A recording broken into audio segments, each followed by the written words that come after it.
안녕하세요. 평양만사 김길선입니다. 오늘은 제 대학 선배이며 북한 중앙방송위원회에서 기자 겸 작가로 활약하셨던 장혜성 선생님을 모셨습니다. 간단한 소개를 부탁드립니다. 안녕하십니까. 장혜성입니다.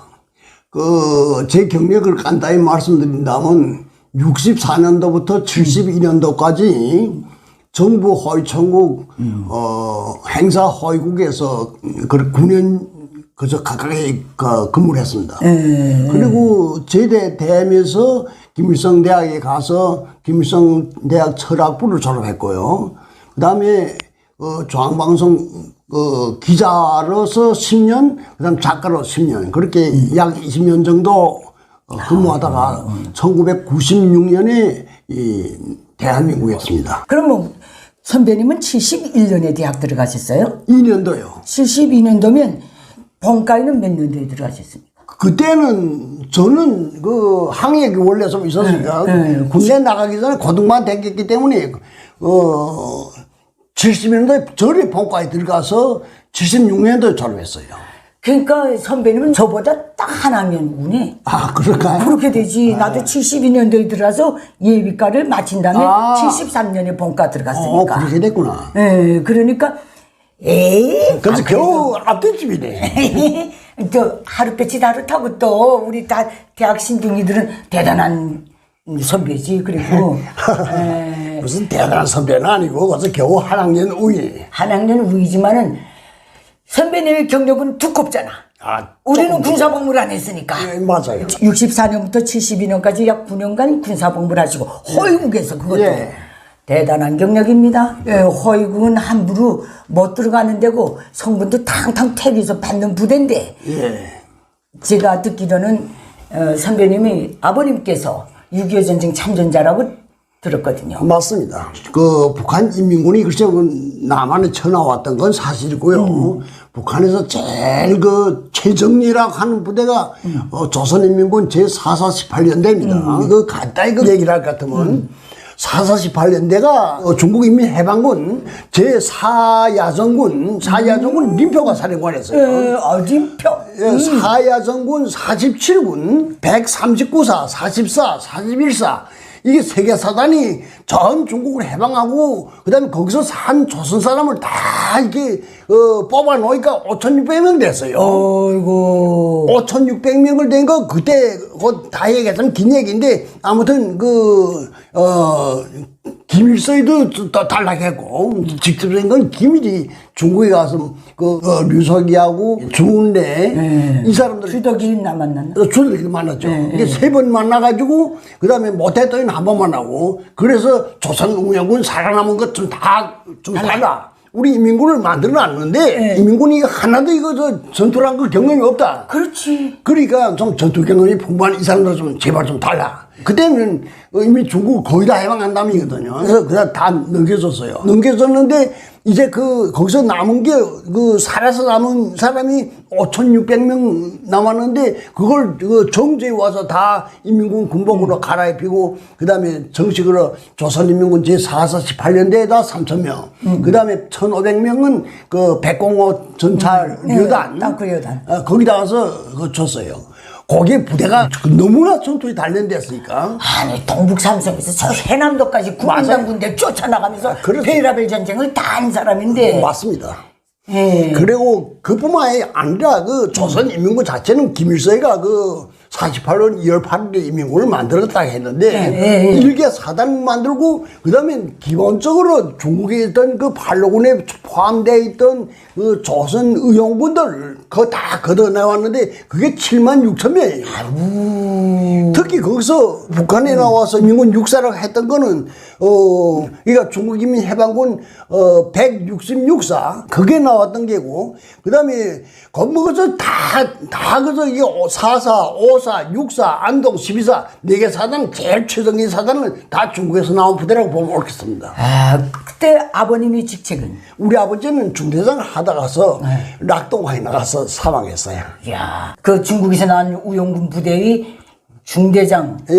북한군에 편입돼서 중대장으로 나가다 낙동강 전선에서 사망하셨다. 예, 맞습니다. 그러니까 선배님은 열사자 가족이며 맞습니다. 또 그 경력으로 정학학에 들어가셨다. 북한으로 말하면 성분이 대단히 좋은 편이죠. 있었지. 예. 김일성이 말했어요. 전쟁 때 군간 복무자는 검증된 혁명가들이다. 제가 여기로 온 다음에 우리 아버지가 그 돌아갔다는데 저쪽에 고깃집 내 지명을 주면 까리까리한데 거기 가서 어디서 사망했는지 모르거든요. 뭐 시체도 없고. 그래서 아버지를 이렇게 생각하면서 술을 부어서 동서남북에다 다 한 잔씩 붓고선 저를 다 동서남북에 하면 아버지 아들이 왔다 갑니다. 우선 거기서 전했댔어요. 눈물 난다. 정말 나도 눈물 나더라고요. 그건. 그 아버지하고도 상관없는 6.25 전쟁에 말려 들어가가지고. 그렇게 말이에요. 근데 우리 이번 첫 시간은 6월 25일 전쟁 발발, 그 다음에 7.27 휴전협정, 이걸 가지고 우리가 특집을 한번 시리즈로 만들어 보려고 제가 선배님을 못 빼게 기다렸는데. 고맙습니다. 첫 번째 질문입니다. 김일성이 6.25 전쟁을 깨하게 된 이유가 뭐예요? 뭔가, 그러니까 쉽게 그래서 알 수 있게 해서 말합시다. 우선 김일성이가 그 소련에서 그 북한으로 나올 때 우리가 동북항일연구는 몇 명 데리고 나오니까 131명 그 전부가 다예요. 뭐 131명 갖고서 뭐 100만 관동을 때리고서다 어쩌다 그건 다 거짓말이고. 130명 데리고 나왔는데 그 자체도 1로군은 불과 몇 명 안 되고 2로군, 3로군이 많았어요. 1로군, 그 2군, 6사, 4사의 김일성이에요. 한 6사 사장이래 또 대원이 몇 명이나 됐나? 제일 많을 때가, 그러니까 그 육사를 보면 제일 많을 때가 7탄, 8탄, 9탄, 10탄 이렇게 있었단 말이에요. 탄이라는 게 연대인데 인원은 연대에 어림도 없고 원래 한 개 연대면 적어도 2,000명, 3,000명 이상 넘어가야 돼. 근데 동북항일연구에 언제 그렇게 무슨 사람이 많아서 그렇게 하가네. 김일성이 그 제일 많았을 때 그 한 개 탄에 그저 한 100명, 한 70명, 그 정도 됐어요. 그러니까 4개 탄 되겠지만 4개 탄에서도 9탄하고 10탄, 이거는 다 저 참모장 같은 왕작주가 되면서 이랬고. 중국 사람. 중국 사람. 그것도 또 비적들한테, 그러니까 그 토비들, 저 교양 개설해서 뚱땅 항일연구이라고 해서 달한 거지. 실제는 뭐서 그 사람들은 다 그 토비들, 그대로, 거의 토비 그대로예요. 그래서 계속 김일성의 그 부대를 보고 마적단이라고 맞아요. 그 이유가 있거든요. 그리고 7탄, 8탄, 여기 제일 핵심적인 조선 사람들 부대인데 이것도 여기서 마적들이 패거리가 적적히 들어와서 인입돼 있었어요.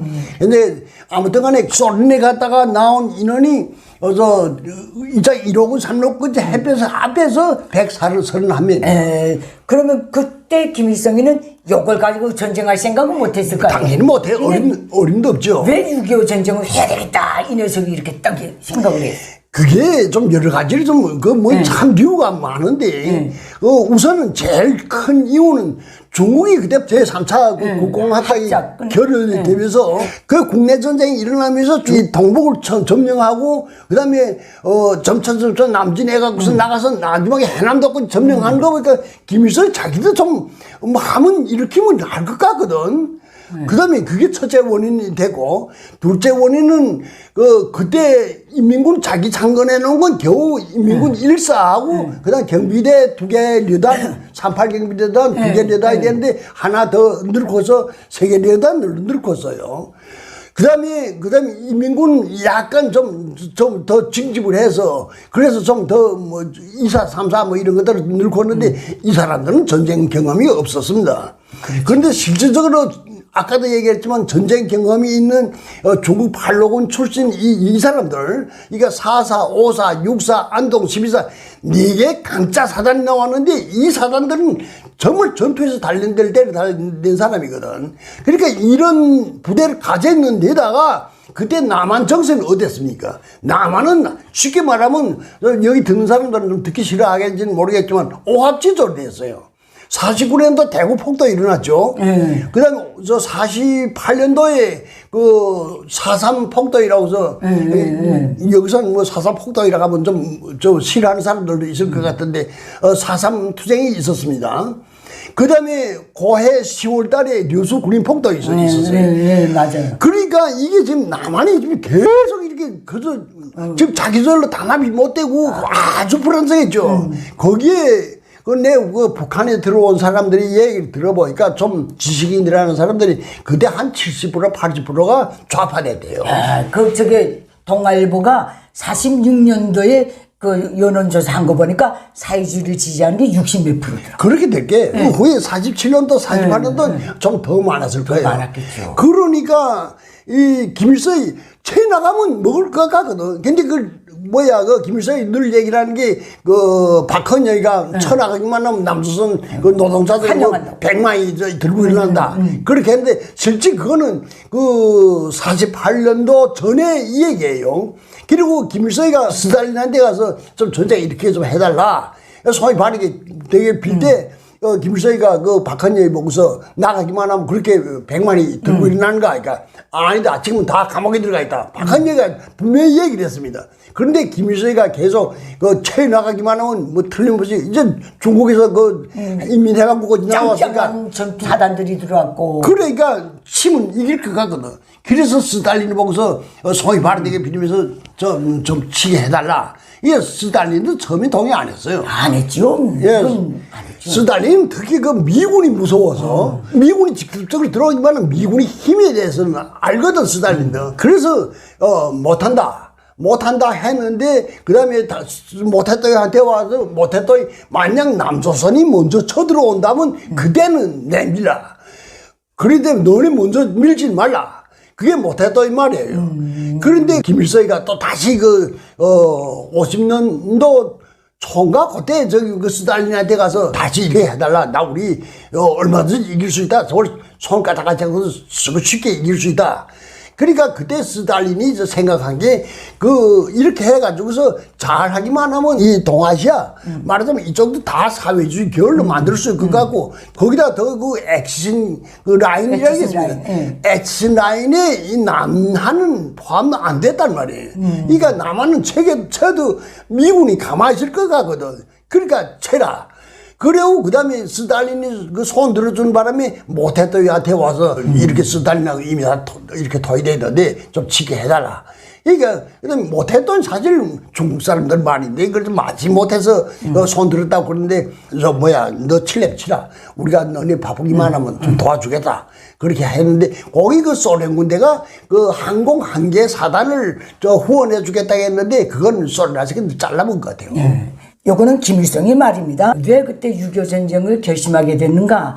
그러니까 우리가 산에서 내려올 때 조국 개선할 때 반토막 난 조국을 향해서 내려오지 않았다. 남조선까지 다 해야 된다.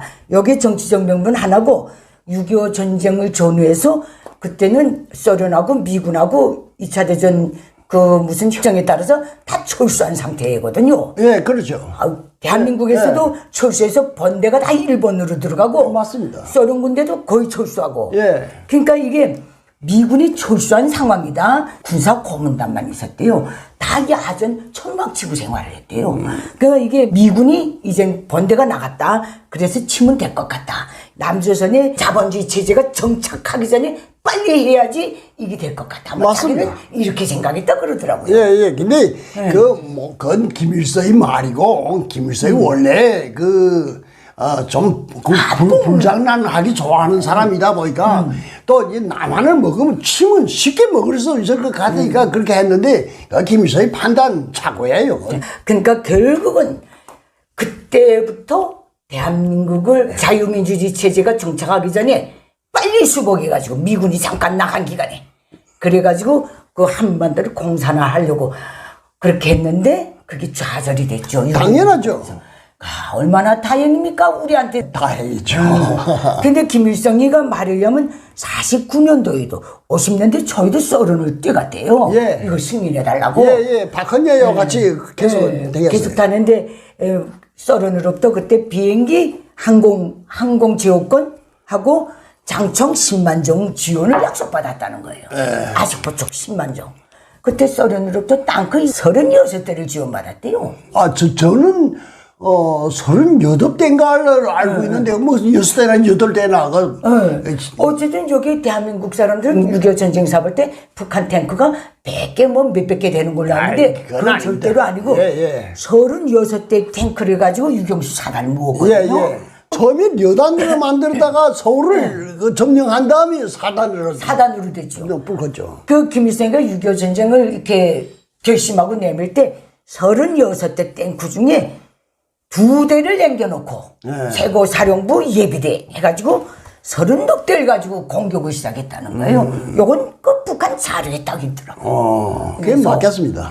36대를 갖고 일단 밀고 내려갔는데 대전까지 가니까 다 파괴되고 2대가 살아남았다나 그다음부터는 알몸으로 뛰며 나갔다 그러더라고요. 그러니까 김일성이가 6.25 전쟁을 일으킨 동기는 그때도 오늘도 내일도 대남 적화 통일 야망을 위해서 나갔다는 거예요. 그럼 그건 김일성이 이미 죽은 사람이니까 말하지, 그 사람은 철두철미 그 머릿속에는 그저 대남 적화 통일밖에 없지. 어디 남한하고 실질적으로 같은 동족끼리 마주 앉아서 손잡고서 좀 합의를 해서 통일할 그런 생각은 애초에 꼽을 만큼도 없던 사람이에요. 그때 김구랑 올라갔을 때 연정을 해가지고 어떻게 그 평화적 방법으로 도합을 할 수도 있는데 그건 김일성하고는 말이 되질 않아서 해서도 안 되고 할 수도 없는 거고 할 수 없는 공산주의자들하고는 마주 앉는 것 자체가 괜한 짓이라고 생각돼요. 그러면 이 6.25 전쟁을 깨하고 그 다음에 6.25 전쟁에서 김일성이 주력 부대 카드는 중국에서 나온 우용군 부대들이다 이렇게 보면 되겠네요. 맞죠. 그 실질적으로 제일 핵심적인 역할을 했으니까.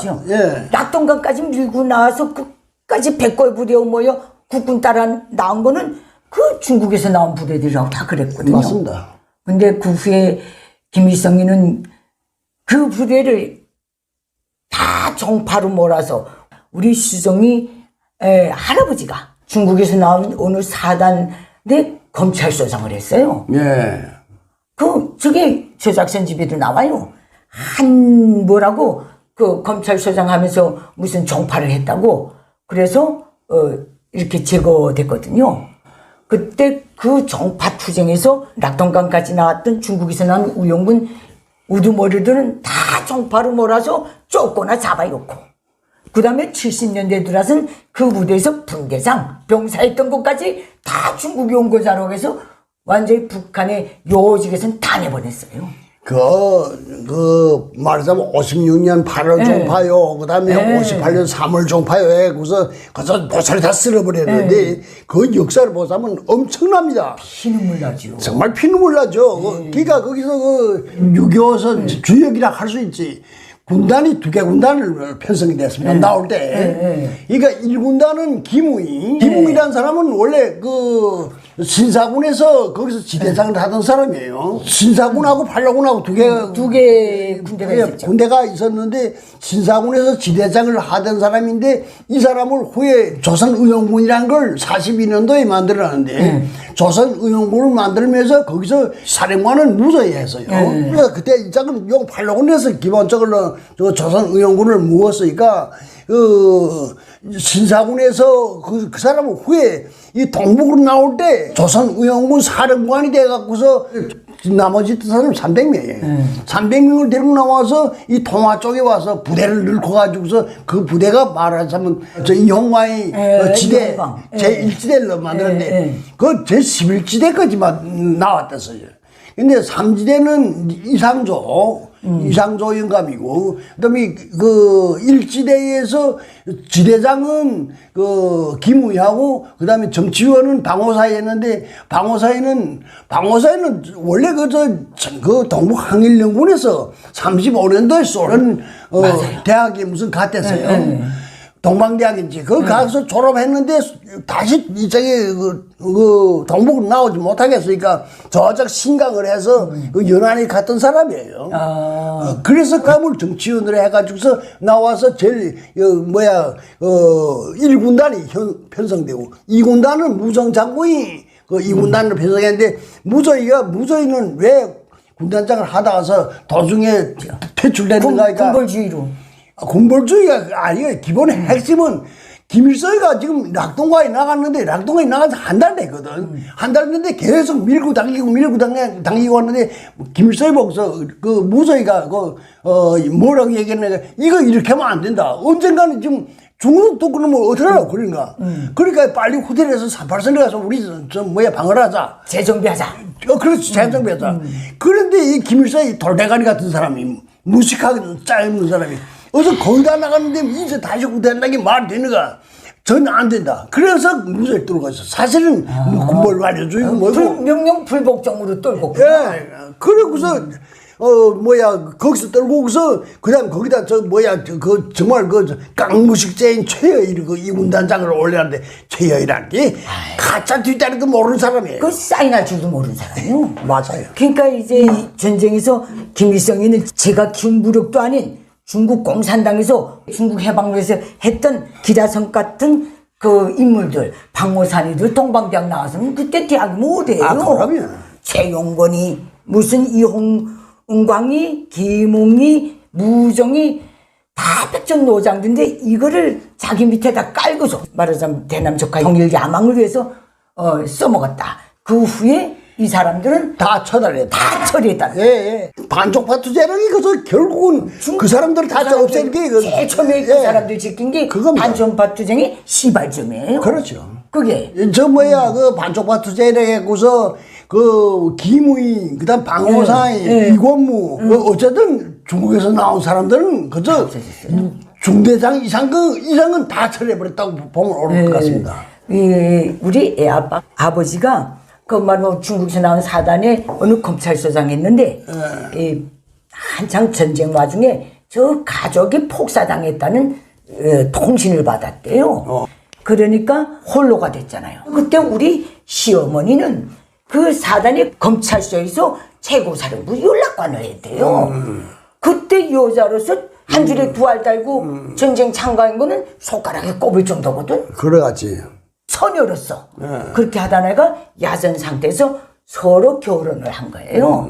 전쟁 와중에.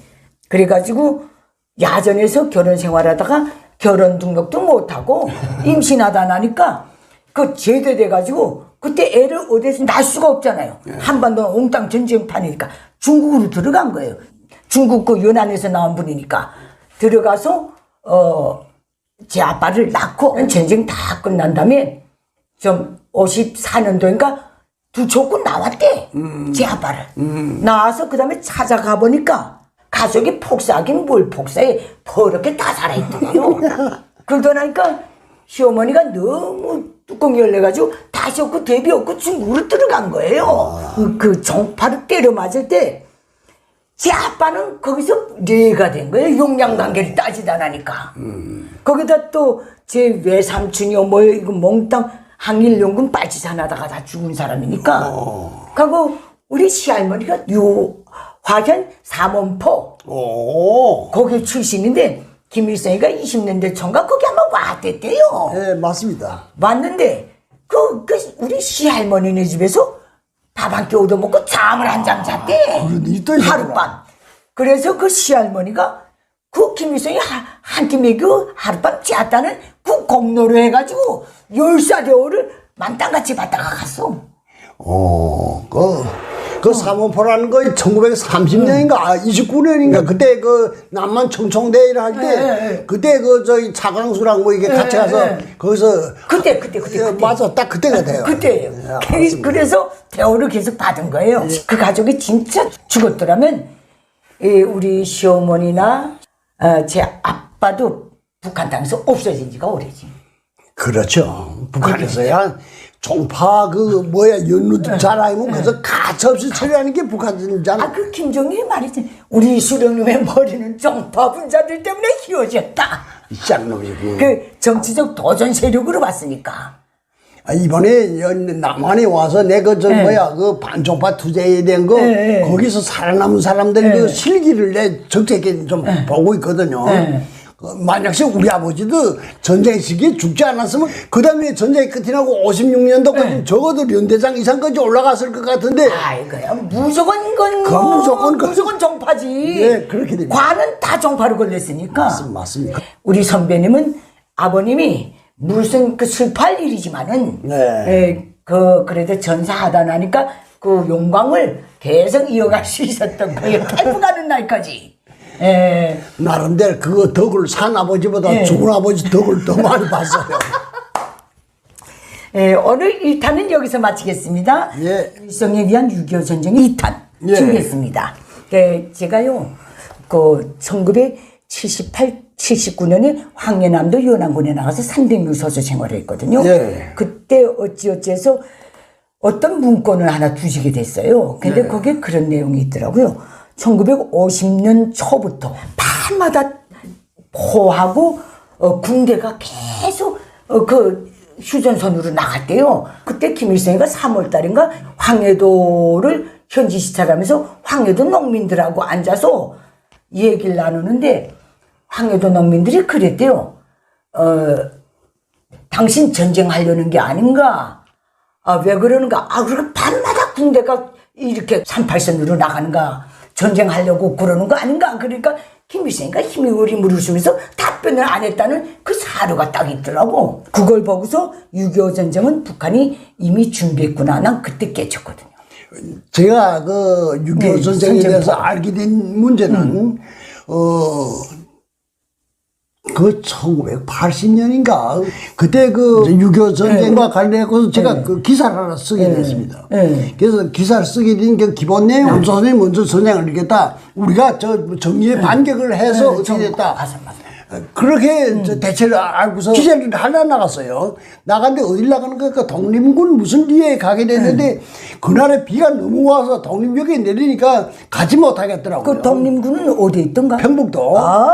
평북도 예. 독립군에 가서 그래서 역전해서 어수벅 거리는데 그 군당 지도원이 그럼 자기하고 같이 가자. 그래서 그 트랙터를 타고서 지금 나는 그래도 방송 기자라고 운전수 옆에 자리에다 태우고 그 사람은 그 적재함에 앉고 그래서 가는데 비가 너무 쏟아져서 가지 못하겠더라고요. 그 리에까지 가는데 그러니까 목적지가 한 60리 됩니다. 예, 그까지는 가지 못하고 그래서 한 30리 가서 자그마한 리인데 그 리에서 하룻밤 자고 가자. 그래서 그럼 자고 갑시다. 그래서 들어갔어요. 들어가서 잠에서 이 얘기 저희 가다 가서 그 리당 비서가 나보고 무슨 얘기를 하니까 기사 선생님 그 무슨 6.25 전쟁에 참가한 사람은 우리 리에 갔다간데 여기 있는 사람 한 번 만나면 안 되는가. 그래서 그럼 그렇게 하자 해서 6.25 전쟁 그 참전 용사한테 가봤어요. 가보니까 그 리당 비서랑 다 그 사람 달래보내고 그 사람하고서 둘이 앉았는데 그 사람이 6.25 그냥 전쟁 로베이라는데 뭘 너무 내놓을 게 없으니까 4.15 때 그때 어떻게 당과류 자갈사탕 완전히 다 녹아서 진덕진덕 붙은 거 이렇게 내놓으면서 우린 내놓을 게 없어서 이 거리에서 지금 잡수십시오. 그래서 그거 내놔서 저 가다 와서 말았다 저기 있는데 그 영감하고 얘기를 하는 과정에 6.25 전쟁은 북한이 일으킨 거구나. 그때 처음으로 알았어요. 사실 그 전에도 좀 약간 좀 이상하게 생각했거든요. 남조선이 먼저 전쟁을 일으켰다는데 남조선이 전쟁 준비를 얼마나 엉터리를 했으면 전쟁을 일으키자마자 쪼개서 4월 만에 서울이 점령되고 그 다음에 또 한 달 만에 낙동강 그 다 쫓겨나가겠나. 야 그거 아무리 전쟁을 할 줄 모르는 사람도 본수가 있지 그렇게 전쟁 준비를 덜덜이 했는가. 그게 제 개인 생각이었습니다. 근데 그 후에 그걸 좀 합리화한다고 그러는지 성시백이라는 사람이 와서 그러니까 그 6.25 날에 남이 먼저 북을 친다. 그걸 알려줘서 우리가 역공격을 해 나갔다. 그렇게 해서 그것도 잘 믿어는 안 지더라고요. 안 믿어지면서 잠깐 믿는 척 해야 되는데 그 실제 6.25 전쟁에 일어난 건 이제 그 영감한테서 얘기 들었습니다. 처음에는 그 전에는 전쟁이야 미국 아들이 남조선이 먼저 우리 쳤죠. 다 그 말하자면 당해서 말한 대로 그렇게 하더라고요. 그래서 이거 이렇게 해서는 안 되겠다. 그날저녁에 내가 300술이란 거 2병 가지고서 갔다 했는데 술 한 잔 먹으니까 이 영감이 그 다음에 얘기하더라고요. 한 몇 잔 마시고서 좀 얼뜨거려진 다음에 얘기 듣니까 전쟁이야 사실 말해서 우리가 일으켰지. 그 영감이 얘기하더라고. 이 영감이 4418년대에 서더라고요. 4418년대가 어디선가 황해도 송림에 있었습니다. 50년 3월달에 나왔기 때문에 뭐 어디 부대 막사도 짓지 못하고 송림 그 황해 제철소에 있는 군에 다 주둔하고 있었더라고요. 그런데 그 6월 18일 날에 그 아직 밑에 좀 쫄병들이 모르지. 지금 전쟁이 일으켰는지 어쩐지. 6월 18일 날에 자, 이제부터 우리, 대부대 그 훈련을 하는데, 그렇게 준비해라. 그 부대가 이게, 훈련을 떠나면 주둔지로 다시 돌아와야 되겠는데, 그 일체 놔두고, 그거 다 집어내가지고, 다 처분하라. 처분하고선, 떠날 준비해라. 그래, 있는데, 그 다음에, 그 6월 19일 날인가, 그 다음에, 부대가 떠났대요. 떠났는데, 어디를 가는가? 그러니까, 송림에서 이쪽으로 나와서 황주 쪽으로 해서 계속 사리원으로 해서 그 38선을 나온다는 게요. 그래서 어쨌든 그 대부대 훈련 치고는 좀 이상하게 한다 생각을 하면서 어디까지 가는가 하니까 송악산까지 갔대요. 아이고. 송악산이라는 게 그 딱 개성 뒷산이거든. 그러니까 그 송악산 중턱을로 그 38선 지나갔던 모양이에요. 그다음 거기서 지금 그 저녁에 지금 잘나고서 지금 다 이렇게 누웠는데 그 다음에 밤 한 12시 되니까 군관들, 장교들 다 그 비상수집하더래요. 중대사랑 갔다 오더만. 야야야, 저 남서선 군대가 동부조선을 쳐들어왔다는데 우리 서쪽도 가만히 있을 게 아니라 우리가 내밀고 나가 있다. 그래서 내일 새벽에서 4시인가 5시인가 그때 공격이다. 그래서 이게 그렇게 됐구나. 이게 그쪽 그 사람들은 이 동부조선으로 먼저 지금 국군이 쳐들어온 줄 알았대요. 그래서 그러면 한번 해보자. 그 새벽 5시인가 되니까 뭐 돌격납 뭐 떼떼떼 부르는 바람에 그다음 돌격 내려갔대. 내려갔는데 그 송악산 밑에 거기 마늘대잖아요. 마늘대 거기에 국군이 한 개 대대가 좀 수경하고 있었는데 이 대대가 다 정신없이 자더라는 거야. 보초병을 어디를 가버렸는지 없고. 그냥 그 자는 거 한창 들여다보다서 그 자기는 생각이 좀 이상하더라고. 이 전쟁을 일으켰기 때문에 전년에 있는 한계 대대는 다 잠재워 놓고서 저 동부조선을 쳐들어왔단 말이야. 뭐 이렇든 간에 자가 뭐 전쟁이라니까 전쟁이다. 거기다 그 자는 데다 술탄 뭐 와락와락 찍으니까 자는 사람들 혼배백선에서 다 뿔뿔이 흩어지고 그날로 그 개성실 장악했대요. 그리고 서울 들어가서요 우정부맥해서 한번 그 국군이 방어하는 바람에 자기네 헛살이 났대. 근데 겨우 그래서 뚫고서 들어가서 지금은 없지. 중앙서 그 옛날 그 총독부 자리가 중앙서이 됐는데 그 총독부 들어오기 전에 삼각산에 올라오니까 삼각산, 그러니까 서울 뒷산에 지금 다 이게, 자기네 나와서 좀 찾으라니까, 남서선 방송에 지금 들리는데, 영롱한 우리 국군은 지금 한창 지금 저 북으로 지금 진군하고 있다고. 이미 군대가 지금 자기네 뒷산에까지 왔는데. 그래갖고 아침에 그 다음에 쳐 내려갔는데, 6월 28일 날에 서울을 점령하고, 그 다음에 걸었는데, 이 서울의 한강다리를 뭐 최병덕이지 뭐지 그 사람이 뭐 참모총장을 했다든가. 근데 그 사람이 다리를 다 폭발시켜 버려서 숱한 사람이 죽었대, 거기서.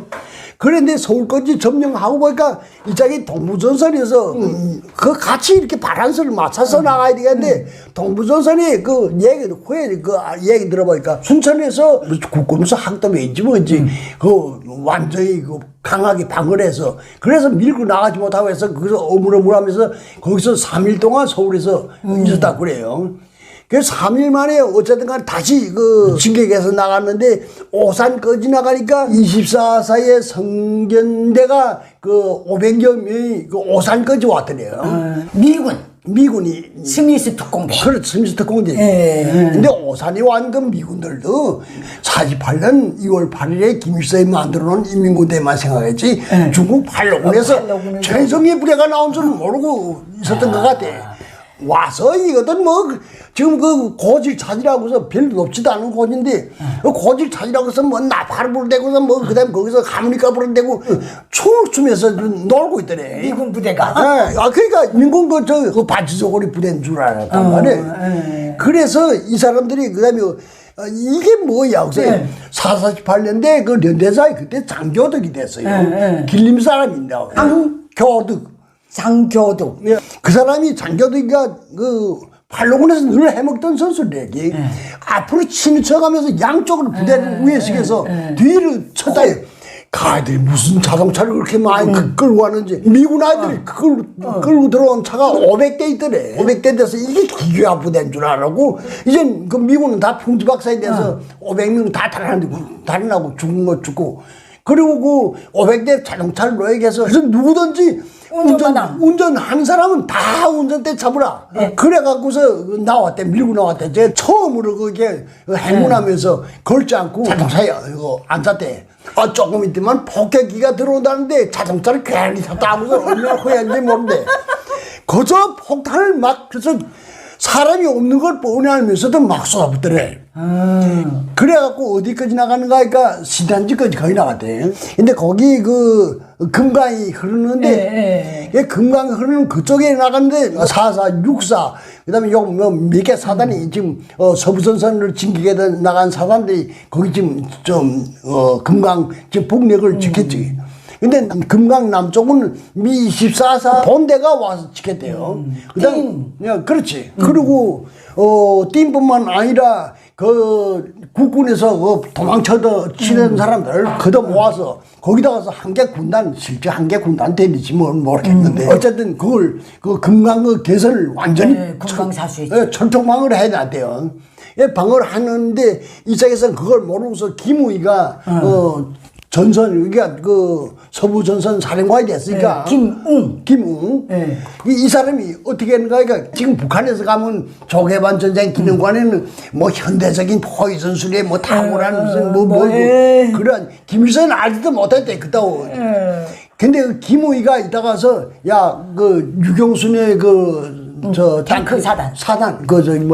우리 내렸으면 건너가겠는데, 어디에 가서 얕은 거 좀 정찰해봐라.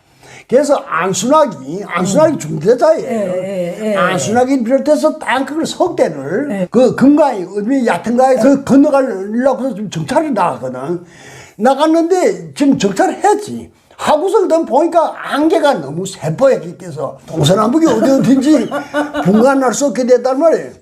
그래서 지금 다시 돌아오려고 왔다 갔다 보니까 길이 져버려서 지금 대서 시내에 들어갔단 말이에요. 맞아요.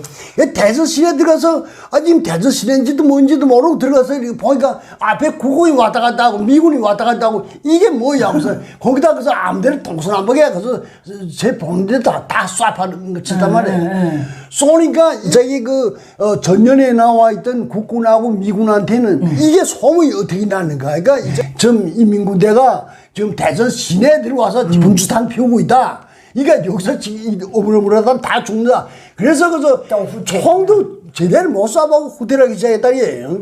후퇴하기 시작했는데 그때 18년대 연대자의 장교덕이라고 했잖아요. 이 장교덕이라는 사람이 거기서 1대대하고 3대대를 두 개 대대를 떼서 이쪽이 대구 나가는 길하고 이쪽이 목포 쪽으로 나가는 길을 막았단 말이에요.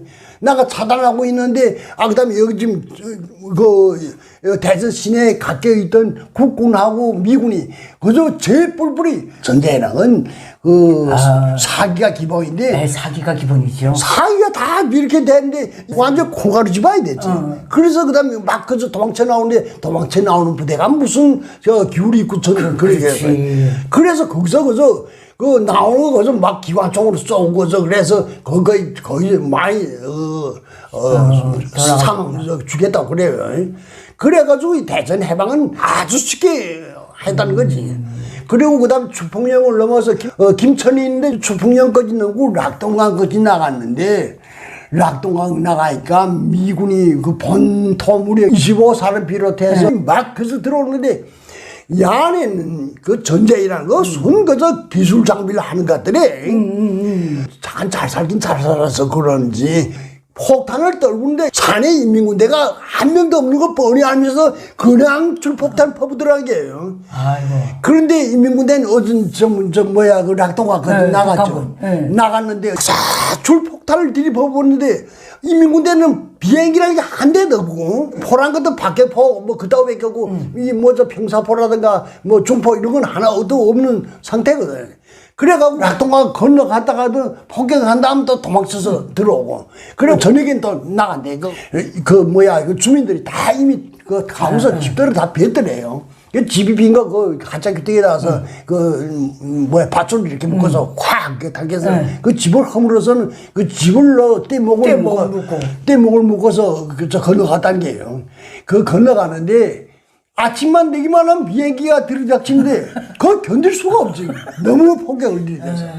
근데 폭격을 들이대면서, 그 낙동강을 이렇게 헤엄쳐서 건너오는데, 건너오다가서 누군가 노래를 부르면 야, 저 새끼 죽는구나 생각하는데 사람이 총에 맞으면 그렇게 기분이 좋다네. 피가 빠져나가는 게. 그래서 자기도 모르게 노래를 부른다기야. 무슨 노래도 무슨 혁명적인 노래는 모르겠는데 뭐 도라지 야, 저 새끼 죽는구나. 조금 이제 꼬르륵 하고서 죽는다는 거야.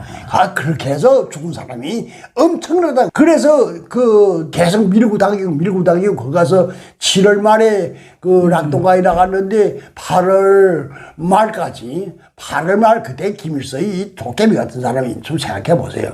그쯤 되면 무저히 말을 듣고서 들어와서 38선에 와서 방어를 하든지 저 군사에 대해서는 제일 산에서 싸웠다는 게 손 비석지나 했지 어디에 그렇게 정규전이야 해본 적이 있는가요?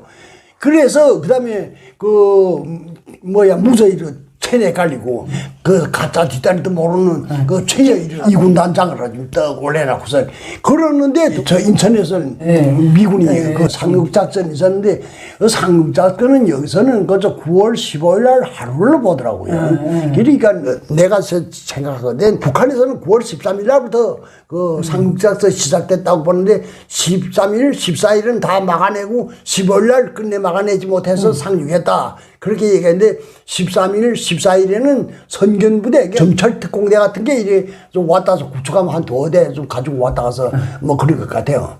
근데 실제 인천 월미도에는 6mm 한포 1개 중대하고 보병 1개 대대가 있었습니다. 그리고 경인지구의 방어사령관은 이승엽이가 했는데 이승엽이 하면서 김일성 종합대학 대학생들은 다 했던데 어떤 총이 없어서 뭐 4명이 하나씩인가 그 아시보송 뭐 그걸 이렇게 줘서 지켰다는데 그 월미도에서는 그래도 뭐 13일부터 15일까지 지켰다고 하지만 인천은 그날로 함락되고 말았더라고요. 그리고 인천에서 그래서 15일 날에 함락돼갖고서 그 다음에 서울까지 13일 동안 28일 날에 국군하고 미군이 서울을 다시 수복했던 거죠. 그리고 이 미군은 완전히 다 풍지박산이 돼서 쫓겨서 장터 쪽으로 달아나고 말하죠. 며칠 전에 6.25 전쟁 당시에 딱 383 그쪽에서 북한 측에 있었던 어떤 실향민 어르신을 만났댔어요. 6월 25일 그 전야에 총소리가 다다다다다 나더니 북한군이 대한민국 쪽으로 500m인가 들어갔다가 대다 쏘고 나오더래요. 그 다음에 이제 전쟁이 선포되더래요. 새벽. 김일성이 방송까지 자는 다 들었대요. 지금 적들이 뭐 어떻게 무슨 걸 위반하고 침범을 시작해서 지금 몇 킬로 들어와 있다는 거. 근데 자기는 분명히 북한군이 그 짓 한 걸 봤는데 아침에 전쟁 선포를 하더래요. 김일성이 직접 하더래요. 그래서 우리는 이제 정리 전쟁 이제 저 남조선 해방을 해야 된다. 그 어르신 한터도 틀리지 않고 그 말씀을 하시더라고. 그 20대 나이에 그걸 듣고. 그거 하고 그러면 전쟁이 일어나더라는 거예요. 그 얘기를 하더라고. 분명히 북한군이 먼저 도발하고 국군이 쳐들어온 것처럼 해가지고 밀고 나간 그 현지에 있었던 분이에요. 맞아요. 여기서 이제 이때까지 주역이 최용건이하고 김일일 거예요. 당연히. 그때 당시. 네. 근데 그때 김일성이가 저 후에 당중앙 군사기를 명령총화 회의할 때마다 최용건을 까댔어요. 6.25 전쟁 때 최용건이 서울 한나간 다음에 한시도 쉬지 말고 빨리 미국을 나가서 미군이 붙기 전에 전국토를 수호하고 해안 방문을 하면 이건 보고는 당상인데 최용건이가 그 말을 안 들었다는 거예요. 자기는 눈에 흙이 들어가도 최용건이 못 있겠다는 거예요. 너무 징그러워서. 근데 최용건이도 그 군장 하던 사람 아니에요. 그럼. 김일성 따위가 이 작전하고는 대비도 안 되는데. 그렇지. 최영건이는 그때 전쟁이라고 1950년 초부터 그 모든 작전 부서들이 잠을 못 잤다는 거예요. 그랬을 거예요. 말하자면 그 병참 그 후보지들 확보 이거 잠을 한 잠도 못 자고 서울에 너무 쉽게 함락되니까 떡 들어가자마자 그 모든 사령부가 북한군 사령부가 그날부터 꼬꾸러졌다는 거예요. 밤에 술 먹고 또 자고 아침에 해장 술 먹고 3일을 지었는데 거긴 플러스 동부전선에서의 이 국군의 강력한 저항이 밸런스를 못 맞춰서 그렇게 나갔는데 김일성이는 그걸 악의적으로 아침 저녁으로 연락병을 보냈대요. 김일성은 그런 사람이야. 네. 닭달질했는데 종래 거기서 3일을 지어나다 나니 떠나가다 오산에 가니까 벌써 미군이 들어와 있더라는 거예요. 자기는 이 6.25 전쟁을 망친 장본인이 최용곤이라는 거예요. 자기 해방전쟁을. 어째 일으키지 말았어야 될 전쟁이지. 근데 제가 이렇게 놓고는 최용곤이한테 다 뒤집어 씌웠어요. 그 다음에 김일에 대해서 또 까대는 거예요. 김일인 빠지산 때 무슨 정치 계열 출신으로 난 알고 있는데. 맞아요. 맞죠? 8년대 정치원이에요. 네. 근데 김일이는 온 전선이 다 낙동강에 들어가 딱 짱박혀 있을 때 미군이 다시 이쪽으로 상륙하고 할 때 서울 무슨 방어 사령관으로 임명했댔다나 자기가 김일이를. 근데 김일이는 그야말로 사무쟁이 정치 일꾼답게 김일성이 말입니다. 서울에 나가서 골동품만 찾아다녔다는 거예요. 거짓말이야. 글쎄. 그러면서 김일을 까댔어요. 그 다음에 이제 함락돼서 들어올 때 김일을 적극 해임하고 김책을 전선사령관으로 임명해 내보내면서 수습을 하도록 했다. 뭐 이런 식으로 또 그거 까더라고요. 네. 여기서 또 쉬었다가 다음 시리즈로 나갑시다. 예. 3탄을 준비합니다. 김일성이는 낙동강까지 나갔다가 밀려 올라간 걸 소위 전략적 후퇴라고 해요. 더 완벽한 승리를 위해서 후퇴했다. 전략적인 후퇴가 아니라 또 쉽게 말하면 쫓겨서 들어간 거죠. 쫓겨 들어갔죠. 소위 전략적 후퇴 과정에 일어났던 그 모든 사건들 우리가 알고 있는 것. 후퇴에 들어가서 그 다음에 장진어반에서 유엔군을 완전히 포위했댔잖아요. 그 중국이 나와가지고. 그렇죠. 장진어반 전투에 대해서 물어보는 분들도 있더라고요. 예. 근데 나는 사료로만 봤지 구체적으로 선배님처럼 모르거든요. 특히 북한군이 쫓겨 올라가서 들어오는 패잔병들 몽땅 무어가지고 중국에 다시 들어가서 재편성하고 나오는 과정.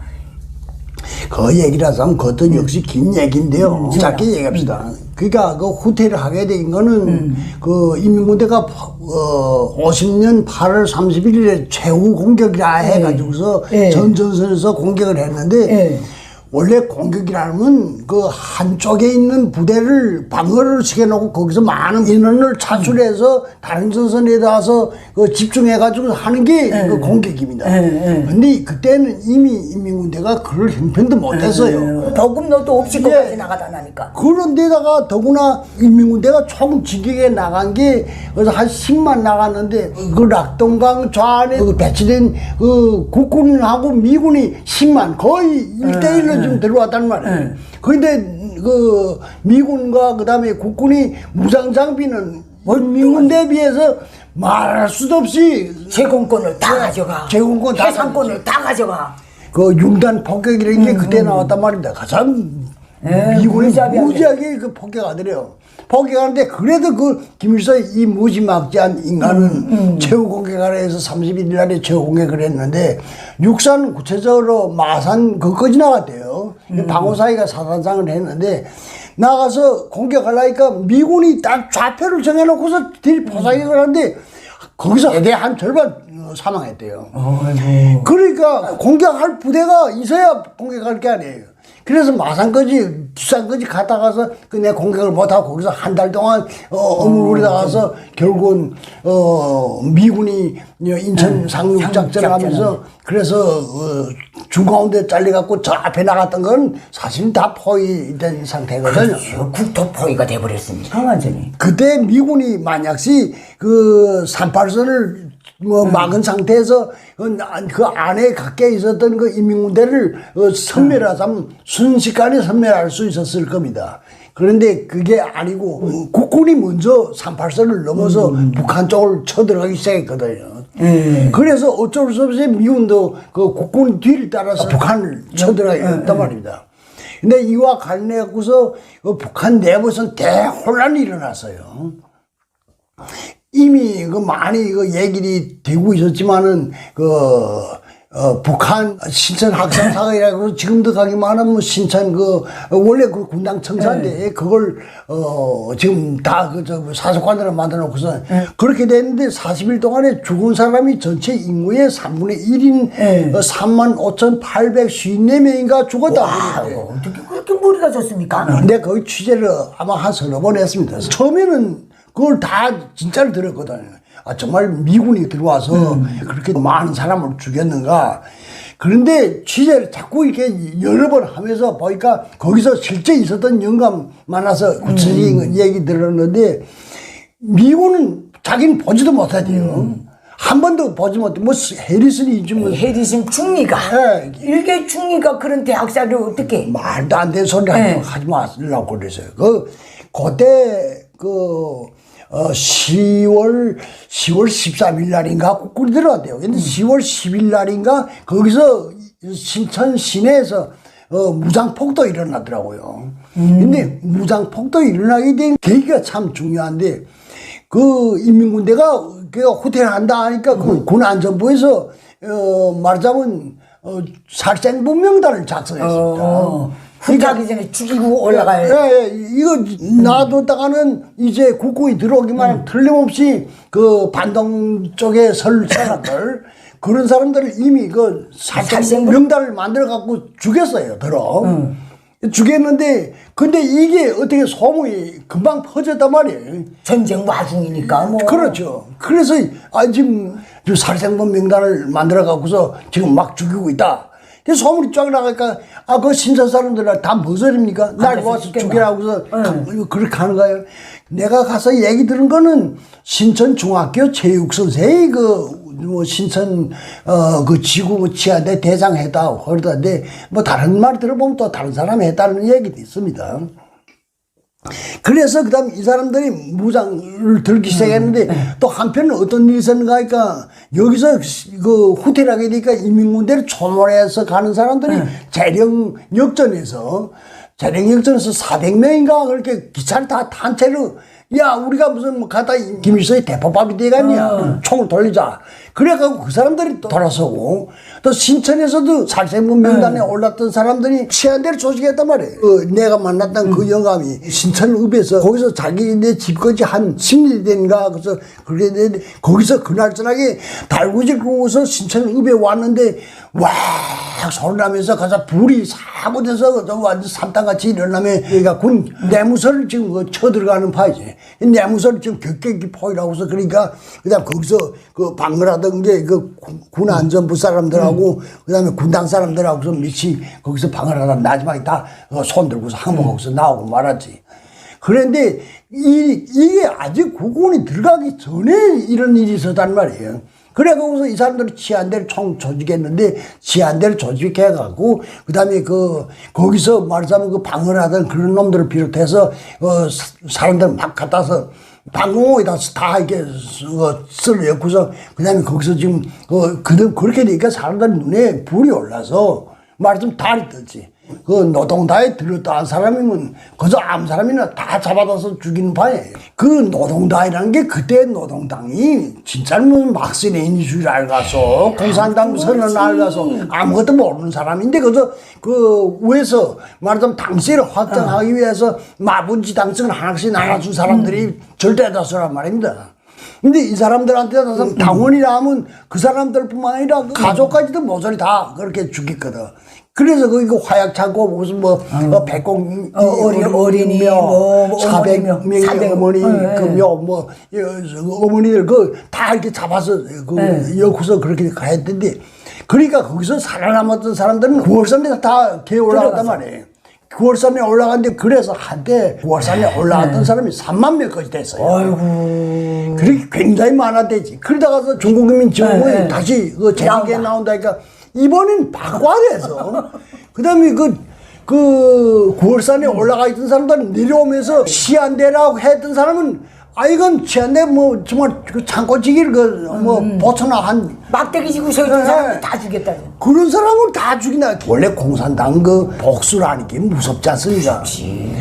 특히 이거는 김일성에서 당이 기금 노선으로 바뀌었단 말이에요. 그리고 그 이후에 수십 년 되더라도 아들의 발주에도 하나 시한대 있었다기만은 그 사람네 누구는 절대 대학에도 온전한 대학에 못 가고 군대까지도 못 가게 하고 그걸 제일 최하바닥에서 탄압돼서 적대계층으로 딱 돼 있잖아요. 그렇죠. 시한대 연구자. 그렇게 되고 이제 그리고 얘기가 약간 좀 다른 곳인데 그래서 국군이 지금 쭉 지금 북상을 해서 들어갔습니다. 들어가다 미 시군이 숙천인가 그쪽에서 다 이렇게 그 배를 다 다시 돌려서 동해안 쪽으로서 흥남이 가서 상륙했거든요. 흥남에서 상륙해서 오로라해서 장진, 호반, 부천 그쪽으로 쳐들어갔단 말이에요. 그러니까 동해안과 서해안 국군이 총 진격한 두 개의 노선입니다. 하나는 서부전선으로 이자기 희처의 전천 강계 신의주까지 거쳐서 들어간 걸로 알고. 신의주는 아니 못 들어갔어요. 독림까지 들어가고 서부전선 들어가다 보니까 초산이라는 데가 초산이 딱 압록강하고 붙어있는데 초산까지 갔던 부대가 있습니다. 근데 김일성이 그때 어디를 도망쳤는가 그러니까 강계에 갔거든요. 강계에 갔다 그다음에 고산진에 갔는데 강계에서도 고산진이 한창 멉니다. 한 200리 거의 될 것 같은데 고산진에가 만포에서 한 60리 되거든요. 근데 고산진에 그 최고사령부라고서 지금 거기 가서 있었는데 고산진에 가 있을 때 김일성이 들어갔던 거의 우방 바깥에 보초를 서던 영감을 내 만났습니다. 고산진에 가니까 그 영감이 그 사적지 관리원 하더라고요. 연구자니까. 그렇죠. 그 영감을 만났는데 그 영감이 뭘 얘기를 하는가 하니까 박헌여하고 김일성하고 채떨리 집어당기면서 던지면서 싸움하더라. 그때 박헌여 위무상했거든요. 왜 싸움하던가 물어보니까 먼저 김일성이가 박헌여한테 얘기를 하는 게 남조선에 밀고 나가기만 하면 100만 명이 그 노동사들이 들고 일어나서 우리를 도와줄 거라고 그러더니만 100만 명은 고사하고 한 명도 들고 일어나서 도와주는 건 못 받아. 어떻게 된 기가? 그러니까 박헌여가 한다는 얘기가 그게 46년도 9월 대구 폭동, 그다음에 48년도 4월 달에 제주도 투쟁, 그다음에 려수군인 항쟁, 이거 전에 일이지, 이거 일어나서 거기서 있었던 사람들 다 감옥에 들어가자 했는데 누가 들고 일어난단 말인가. 그러면서 박헌여이가 김일성한테 욕질하는 거, 야, 이 새끼야, 너는 군대들은 나가서, 최전선에 나가서, 량동안에 나가서 피를 흘리면서, 죽어 자빠지는데, 너는 저 예민해 죽었다고 해서, 젊은 여자, 성애를 데리고서, 그러고 수작진 나오고서 그러는가? 그러니까 그 말에는 김일성이 아무 말도 못하더니, 그러니까 재떨이를 들어가서, 이 개새끼는 니 같은 게 무슨 수사이냐 하고서, 그 싸움하더래. 바깥에 보초를 선 사람, 저게, 그저 순순히 끝나지 않겠구나. 그때 벌써 약간 생각을 했는데, 과연 얼마 가지 않아서 52년도 12월 전원회인가 그 전원회 이후에 남조선에서 들어온 남로당은 리승엽이 박헌영이 이강국이 가장 제일 처음에 제일 높은 사람들을 하더니만 그다음에 그 남로당에 들었다는 사람은 그저 모조리 쑥대밭을 만들어 놓잖아요. BJ 고용간첩이라는 타이틀을 딱 붙였잖아요. 근데 아무튼 간에 요렇게 돼서 들어갔는데 팽덕회라는 사람이 이게 유명한 사람이에요. 유명하죠. 팽덕회가 팔로군의 부총사령입니다. 총사령은 주덕이고 부총사령은 팽덕회인데 팽덕회가 1947년에 호종남이 100만 대군을 끌고서 연안을 들이칠 때 거기 운동전이라는 걸 창실해서 운동전을 해가지고서 결국은 호종남이 100만 군 다 짚으셔버리거든요. 그걸 때려보시고 결국은 전 중국을 해방하는데 크게 공헌한 사람이 한 사람이 팽덕회란 말입니다. 그 어려운 상해도 해방작전을 팽덕회가. 그렇죠. 그때 원래 이 중국 지원군이 나오게 된 거는 이상조라는 사람이, 이상조는 그 모스크바 가서 동방대학을 졸업했습니다. 그리고 연안에 와서 김두보이 만들어 놓은 조선 독립동맹에서 거기서도 한 자리 단단히 했고, 특히 이 자기 조선의용군이라는 거 조직했는데 의용군 사령은 무서이 됐지만 거기에 지대장으로서 이상조가 있었습니다.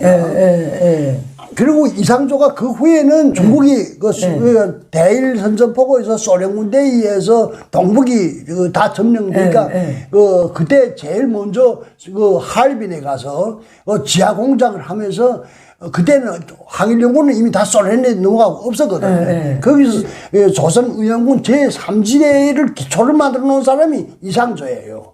그리고 이 사람은 그러니까 연안에 오래 있었기 때문에 연안에서 모태또이 주덕이 주운애 뭐 다 잘 알거든. 연안이라는 건 중국 공산당 본거지였어요. 본거지요. 김일성이는 실제 그 모태또이랑 이 사람들은 잘 모른단 말이에요. 자기는 동북에서 어물럭거렸기 때문에.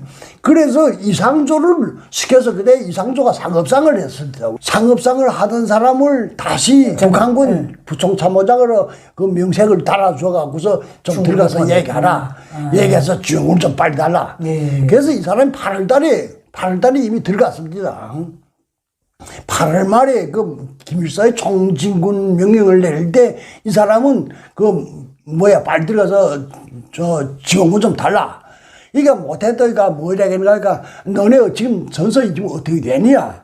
그래서 이상조가 얘기를 했단 말이에요. 지금 락동강이 나갔는지 한 달 됐는데 지금 밀고 당기고 이거 지금 언제 끝이 날지 모르겠다. 이거 빨리 좀 지원군을 내보내달라. 그러니까 못해도니까 무릎을 철렁 치면서 야 이 새끼들아 너네 정신이 있냐? 그러다서 미군이 중가운데로 와서 북군이면 너네 어떡하려고 그러는가? 그래서 이상조가 그때 못했다 뭐 지원군 단락해놓고서 나와서 김일성한테 그 말을 그대로 전했어요. 전화니까 김일성 이 돌머리 같은 사람이 무정장군하고서 한 얘기는 그 얘기예요. 우리 어떻게 나갔는데 못했더니 그 영감이 말이야 개푸장도 몰라면서 저 다시 호텔에서 들어와서 38선 지키라고 그러냐. 근데 그 말 떨어지자 불과 며칠 되지 않아서 메가드의 상륙작전이 인천 상륙작전이 있었단 말입니다. 그런데 이렇게 된 거고, 그 다음에 원래 중국에서 지원군을 보내달라니까 보내주겠다고 안 했어요. 다 주운애도 그래, 주덕이도 그래. 다 이건 좀 어렵다. 그리고 중국으로서는 당면하게 대만을 지금 해방하는 문제가 지금 초미의 문제로 제기됐거든요. 그래서 우린 대만을 해방해야지 언제 지금 그걸 할 수가 있는가. 그 전에 대만 해방하기 전에 금문도라는 거 있고 마조도라는 거 있고 멀잖아요. 근데 금문도를 치려다가서 9,000명이 군대가 죽었어요. 그래갖고서 소련 군대 보고서 좀 비행기 항공물에 좀 도와달라. 그래갖고서 다시 치겠다. 그렇게 하는 차에 지금 조선반도의 파병 문제가 제기됐거든. 그런데 이걸 누가 지지를 했는가 하니까 끝까지 했는가 하니까 못했다니까. 도와주자. 우리가 처음부터 도와주겠다고 했으면 도와주는 게 옳지. 스탈린은 비행기 3개 사단 주겠다 해놓고서 거짓말 쳤단 말이에요. 미군이 무서워서 솔직히 말하면. 그리고 그 다음에 못했다니까 그러면 빨리 우리 침양군구에 있는 부대들을 먼저 내보내라. 그래서 침양군구에 있는 거 30만을 이미 준비했던 거 그걸 내보냈는데 그걸 팽덕회가 데리고 나왔죠. 나오면서 아까도 얘기했습니다만 북한을 미군하고 국군이 쳐들어가게 서부전선을 한 개 부대, 동부전선 한 개 부대, 이게 장진 호반 쪽을 한 개 부대. 이게 가운데가 지금 텅 비었단 말이에요. 가운데 이게 원래 전략전술상에 이게 맞질 않는답니다. 그런 포위당할 확률이 높겠죠. 그렇죠. 가운데를 지금 팽선생이 치고 나왔지.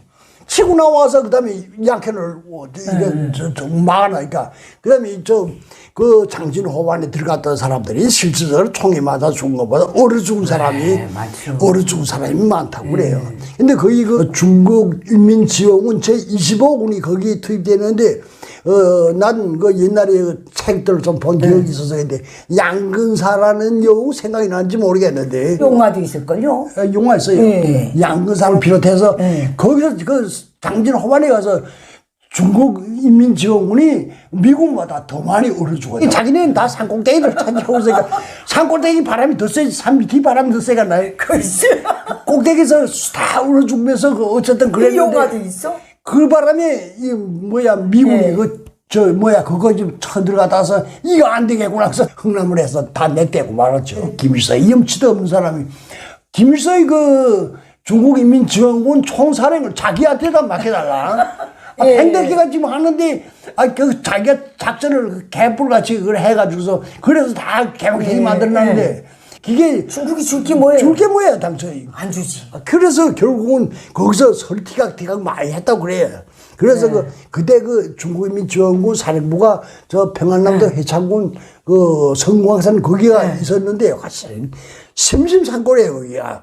난 거기 몇 번 가보고 그 오태토의 아들 모한영이 그 묘지도 있는데 거기 그 연합지휘부라 해놓고 연합지휘부 무슨 연합지휘부 기본은 저 중국 팽덕회가 다 이게 작전하고 조선인민군단은 거기서 약간 남아서 그 천양백 11고지 여기서 말하면 김일성 고지 그 동쪽을 인민군대가 맡고 그 서쪽이 훨씬 전선이 넓은데 그쪽은 다 중국인민지원군이 그 맡아서 그렇게 했는데 거기서 진지방어전을 하면서 3년 동안 끌다가 결국은 저렇게 끝이 났죠. 김일성이는 자기 잘못을 인정 안 하는 놈이에요. 야, 그 무서운 사람이에요. 자기네가 낙동강까지 나갔다가 부득불 후퇴하게 된 것도 소련 때문에 그렇다고 그러고. 원래 그 사람은 항일무장투쟁 시기부터 그런 짓을 많이 했어요. 그러니까 그 김일성이 전쟁 총화할 때마다 그러잖아요. 소련이 약속한 10만 정의 아식보총을 보내주지 않아서 후퇴하게 됐다. 비행기를 지원해주지 않아서 후퇴하게 됐다. 또 중공에 대해서도 계속 더 밀고 나가야 되는데 고착시켰다. 계속 욕을 하잖아요. 맞아요. 그러니까 이 상황에 김일이가 끼어들어요. 김일이가 그 포위당한 다음에 여러 패잔병들하고 같이 저 동부전선의 험산을 타고 바로 이 고산진 사령부로 들어가거든요. 그때 최고 사령부 안에 소련 고문들이 있었거든요. 군사 고문들이. 근데 그때 김일이가 시험도 못 가서 더부룩하게 기르고 군복도 못 입고 다 깨진 엉뚱한 옷 입고 갈아입고 거기 왔대요. 숨느라고. 그래가지. 가니까 김일성이가 보자마자 김일을 쏴 죽이고 싶었겠지. 서울방어사령관으로 내보냈는데 골동품 장사만 했다니까 김일성이 말에 의하면. 말도 안 돼서 거기서 무슨 골동품 장사 나갔어요. 그러니까 이제 그날서 냈다 욕을 하고서 저 황초룡 논문은 상진으로 들어가는 것 같아요. 그 잘루목이라 그러더라고요. 거기 그때 6.25 전쟁 개시할 때 36대 땅구 중에서 최고사령부 예비로 남기는 탱크 2대를 주면서 황초룡을 막아라. 자기가 내보냈다는 거예요. 그래서 김일이는 면도도 못하고 모욕도 못하고 밥 한 끼 못 먹고 탱크 2대 갖고 또 갔다는 거예요. 그때 소련 고문들이 그 김일성이 최대의 자랑이에요. 소련 고문들이 당신들 조선 공산주의자들 특히 한일투쟁을 한 당신들 조선 빨치산들은 정말 의지가 강하다고 감탄했노라고 자기 보고 그래서 말하잖아요. 김일성이 그 저작선집에서 그런 말을 본 생각이 나는데 김일성이 지가 잘못한 건 어쨌든 다 했어. 근데 내가 연안군에 300명 있어서 나갔을 때 리당 비서의 오빠가 피살자인데 북한군의 소대장 달고 어떻게 낙동강까지 갔댔는지 모르겠어요. 중도에서 후퇴에 들어오는데 후퇴에서 그 마을을 지나가게 생겼다는 거예요. 마을을 지나가는데 북한군 대렬이 후퇴에 들어가는 대렬을 빤히 보면서 국군이 따라 들어왔다 그러더라고요. 그때 상황이 그랬대요. 그런 일도 있었네. 그런 일도 있었더라고요. 근데 지 오빠가 빨리 따라가셔야 되는데 엄마를 보고 가겠다고. 거기 잠깐 머물렀다 국군한테 죽었다는 거예요. 그래서 이 리당 비서가 그것 때문에 어찌해서 리당 비서까지 한 거예요. 그랬지. 그때 그 얘기를 하더라고. 그 상황이 이해가 안 가더라고요, 나는. 야, 그때 잠깐 어쨌든 후퇴하면서 다 난장판이 되고 난장판이. 하여튼 북한군 꼬리를 보면서 국군이 들어왔다니까. 또 한 리당 비서는 그6.25 전쟁 끝난 다음에 군사분계선이 59년도 그때까지 그 완전 고착이 안 됐댔대요. 그래서 자기 아버지가 그 담임은 노조서 서울장 갔다가 또 서울에서 장 보고 또 노조서 이렇게 들어오곤 했대요. 그러다가 어느 시점에서 미군이 총에 맞아 죽었대요. 저런. 요것도 피살자가 돼가지고 요것도 당일군으로 뻗은 거예요. 김일성이가 이 총알을 주면서 항상 말하는 게 있어요. 스탈린도 미국을 무서워하더라. 야, 그럼. 미군이 원자탄을 쓰겠다는 바람에 제깍 손을 두고 무기지원을 딱 중단했다는 거예요. 그래서 전쟁 때는 아버지 호주머니에 있는 돈도 필요가 없더라. 내 주머니에 있어야 된다. 그래서 6.25 전쟁 끝난 다음에 정말 50년, 60년 넘어가는 기점에서 원자탄 때문에 너무 혼이 나서 원자탄 개발 프로젝트를 가동하고 70년대에 들어서 북한 전역의 군수공장들을 지하에 걷어놓고 키우고 인민경제에서 떼내가지고 군수경제 위주로 나가는 기형경제를 이때 다 닦았거든요. 맞아요. 그런 것 같아. 네, 이렇게 됐거든요. 근데 이 북한이 자력갱생이 슬로건을 내걸 때 그 뗏목을 타고 낙동강을 건너던 정신으로 집신 싣고 낙동강 진펄길을 건너던 정신으로 항상 이렇게 말하잖아요. 예. 그러니까 낙동강에서 혼나긴 혼난가도. 혼나는 정도가 아니라 그 내가 직접 전투에 참가한 건 아니지만 우리 동네 사람들 많이 6.25 전쟁에 참가했다고요. 구체적으로는 내 고향이 중국 길림성 화령리 부도고 온데 근데 우리 동네에서 70명이 인민군대에 나왔다가 3명이 살아 들어가고 다 죽었어요. 그러니까 실제 6.25 전쟁이 정말 어떻게 보면 중국에 있는 조선족 사람이 더 많이 그 피해를 봤다고. 예, 김일성은 전쟁할 능력도 안 되고 야망만 하나 커가지고. 그리고 전쟁 기간에 남들은 나가서 지금 랑동에서 나가 죽는데 자기는 어디서 그 어린 체내 아이를 데리고선 결국은 저 임신시켜 갖고서 그래서 결혼까지 했잖아요. 그거 때문에 인민부대에서 말들 많았다고요. 그때 빠지산들도 그렇게 김일성이한테 충고를 했다 그러더라고요. 옆에서. 당신 그러면 안 된다고. 안 되지. 그래 놓고 자기한테 의견을 부린 사람은 후에 다 뭐 종파부자야 뭐야 해서 다 쳐내버리죠. 여기서 이제 후퇴까지. 네. 이거를 이제 일단락을 짓겠습니다. 우리가 북한에서 기자 생활하고 사회 생활하면서 들었던 비하인드 스토리들을 지금 이어나가고 있는 거예요. 네. 김일성 저 역적이 저지른 6.25 전쟁의 4번째 탄으로 나갑니다. 전선이 고착돼서 고지전. 네. 그 다음에 휴전협정 전야에 있었던 일들. 요걸 한번 해보려고 그래요. 네. 고지전은 언제 정착했어요? 이가 중국인민 지원군이 나왔다가 다시 이자에 그 서울을 다시 그 점령하고 수원까지 나갔다가 다시 그 말하자면 리치웨인가 그때 그 사령관을 하면서 그 사람이 그 남으로 나간 국군하고 유엔군을 재정비해서 다시 저 북으로 치기 시작하면서 말하자면 38선 그 일대에서 지금 말하면 그 군사분계선 일대에서 전선이 고착됐다고 얘기할 수 있을 것 같습니다. 근데 하나 그 재미난 얘기가 하나 있습니다. 그 52년 7월 달이라든가 그때 그 인민군에서 말하자면 속초 쪽으로 그 한 개 연대를 지금 그 상륙시켜야 돼요. 나름대로 그 전에도 좀 상륙해보려고.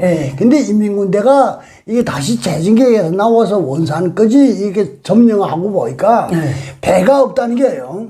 배가 없어서 도로도로 받아서 200마력짜리 뜰알선을 하나 그 수리해서 겨우 엉성하게 띄울 수 있었는데 근데 거기 내 그 참가했던 사람을 하나 만나서 이 얘기 들었는데 근데 이거 200마력짜리 뜰알선에다 가서 어떻게 할 수는 없으니까 그 뒤에다 떼목을 가득 달고 가득 그 뒤에다 한 11개 달아야 돼요.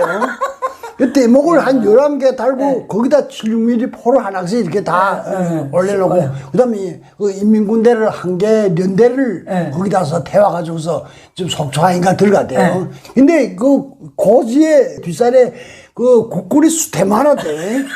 많은데 보니까 안개가 깨다가서 안개가 이게 싹 휘어보니까 그 북한 배가 끝이 없이 긴 배가 떼목을 12개인가 달았으니까 배가 끝이 있게 난 생각해보세요. 바다 용이 오는 줄 알았겠네. 그래서 야 저게 소련에서 잠수하더만 핵 잠수함이 나오는 거네다. 그래서 그 정신없이 다 도망쳤대. 그래서 그 고지까지는 무사히 점령을 했는데 거기 부책임자쯤 되는 놈이 제가 딱 변절해서 국군에 넘어왔대. 넘어오는 바람에 이놈이 다 그 비밀을 누설했지. 500명이가 그때 그 총책임지고서 나갔는데 그다음에 500명이가 야 이제 그저 너네 여기 있으면 어머러머러면 다 죽는다. 빨리 저 산꼭대기까지 뛰라. 그 앞에 산은 무슨 산이지? 수풀이 무성한 그 산에서 돼. 그래서 거기 정신없이 뛰어 있는데 뛰고 보니까 지금 뭐 무장 장비는 뭐니 그거 다 버리고서 그기가 76mm 포. 그래서 그것들 제일 주목이라는 76mm 포인데 그거 다 집어내 가려고 살아서 겨우 간 게 불과 몇 명 안 된대. 그다음에 폭격이 들어오는데 거기 나왔던 사람들 거의 그래서 한 80%다 죽었다고 그러더라고요. 아이고. 그래서 자기는 잘 뛴 바람에 원래 그 해방전부터 뛸래기 선수로 나가서 잘 뛴 바람에 그거 건너사 것이 돼갖고 살았다고 그러더라고요. 그다음에 거지 고착돼가지고 이제 서부전선 쪽은 중국인민지원군이 쭉 활약하고 동부전선은 소위 북한군이 다 했는데 그때 1211고지요 뭐요 다 그 고지들 아닙니까 강원도 쪽. 그렇죠. 근데 김일성이가 이 고지전 이거 딱 정착에 들어갔을 때 소련이 군사무기 지원을 중단하지 철감모도 없이 싸맸대요. 김일성이 말이. 철감모가 어디 철감모가 있었어요. 그리고 철감모도 없고 뭐 진짜 포탄이 없어서 쏘지도 못하고 밤마다 육박전을 했다는 거예요. 그래서 그 고지선에서 제일 중요한 거는 지금 동부전선에 가면 그 351고지 있지 않습니까? 351고지. 351고지를 그걸 지금 점령하는가 못하는가가 아주 중요한 문제로 제기됐다는 문화예요. 그래서 351고지를 그 점령하는 거 삼산가 거기서 그 351고지 점령하돼서 영웅이 3명 나왔어요. 그 가슴올라 화점을 막은 무슨 고세필이요, 무슨 김창걸 그 사람들이 352고지를 점령하면서 그 화점 있는 거 그 가슴올라 막았다 해서 그렇게 했는데 근데 여기서 뭐 바른대로 얘기해서 그런 고지를 글쎄 점령하는데 가슴올라 막은 건 아무튼 간에 북한밖에 없겠는데 그 사람들은 다 원래 남조선 계열이에요, 그 사람들. 그리고 북한에서 나온 건 딱 리수복이 천양백 11고지. 여기서는 김일성 고지라고 그러던데, 천양백 11고지에 내 직접 올라가 봤습니다. 올라가 보고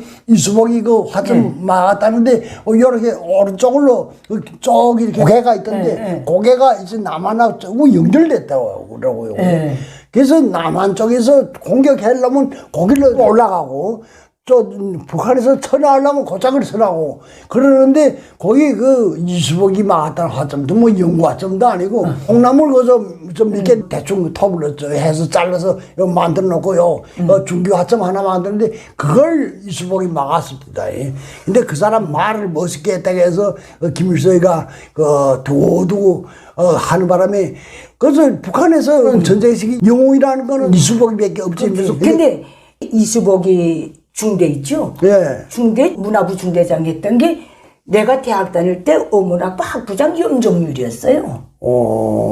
그 대학 다니다가 나가서 이수복 중대, 문화부 중대장 정치지도원을 했는데 이수복이가 그 중학교 중퇴하고 나갔잖아요. 그 글을 쓰긴 썼대요. 계속 뭐 꿀쩍거리길 좋아했대요.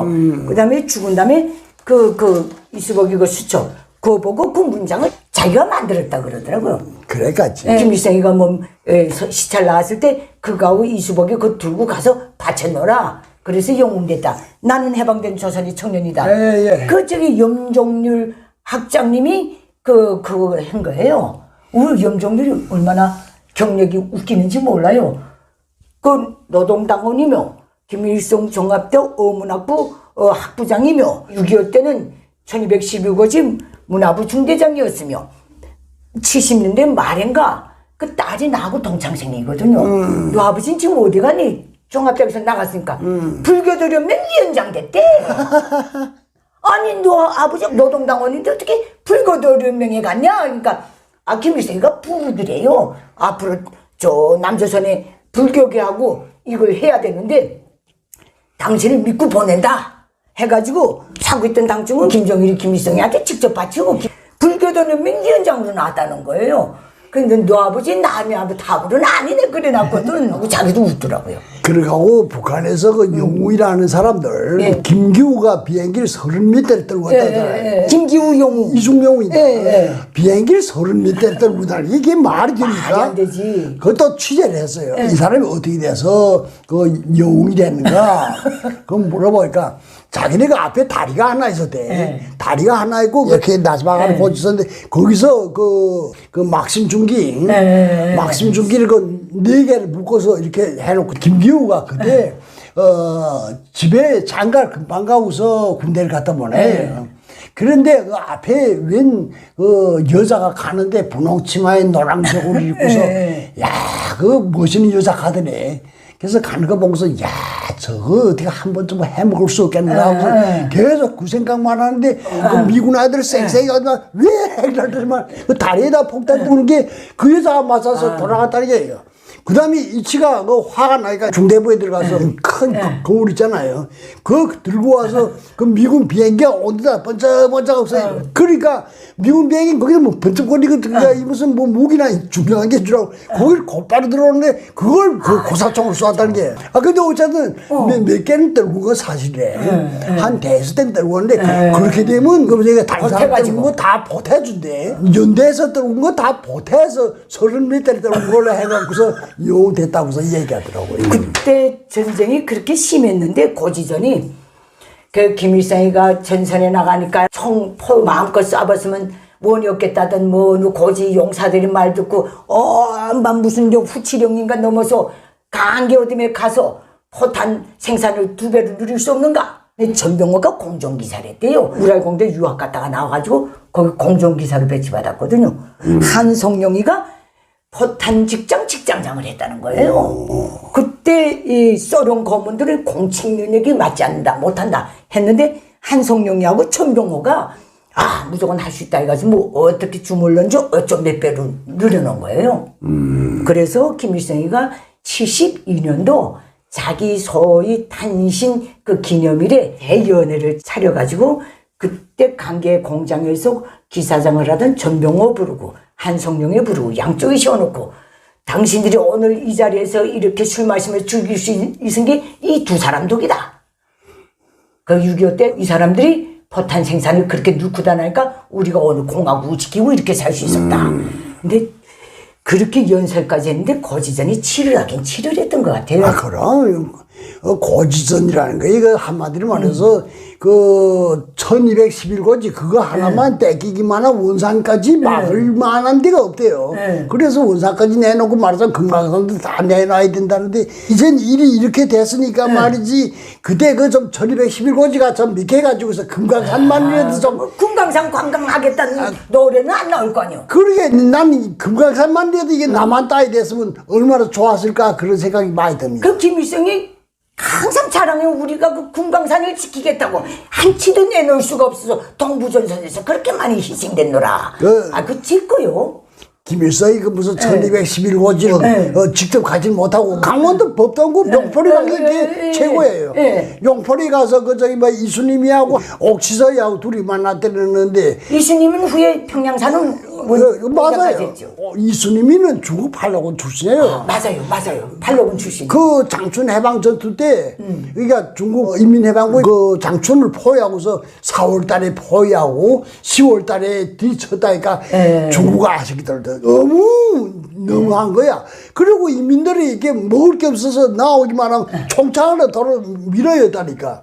나오려면 거기 장개석 군대 총을 한 2자루만 뺏어갖고 나오라. 나오기 전에는 안 받아준다.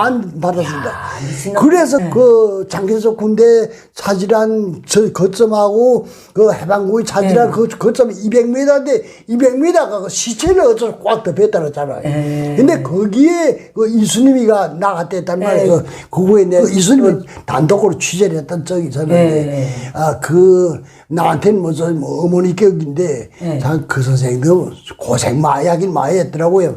후에는 계속 내려가고 올라가고 그러다 가서 겨우 사는 당비서 자리에 가서 앉아서 여생을 보낸다고 해서 그렇게 하더라고요. 근데 옥지서에 있는 군단장을 하다 떨어졌잖아요. 그 김일성한테 또 인민군당 사기사사 때 얻어맞아갖고 떨어져갖고서 저 은율광산 무슨 후방부 지배인인가 하는데 완전히 정말 사람 주제꼴이 한심하게 되니까 야, 나 거기서 취재를 했는데 당비서하고 나하고 그다음 지배인하고 이렇게 서히 앉아서 식사를 하는데 그걸 음식 그릇을 들고서 우리 아버지하고 거의 동년배인데 그런 사람이 음식 그릇을 들고서 우리인데 당비서랑 있는데 거기 지금 식사를 날라주더라고요. 그 운율광산은 정배진 것 같아요. 최광희도 거기 나갔댔잖아요. 최광희 운율광산 자동차 수리소 지배인으로 또 내려갔잖아요.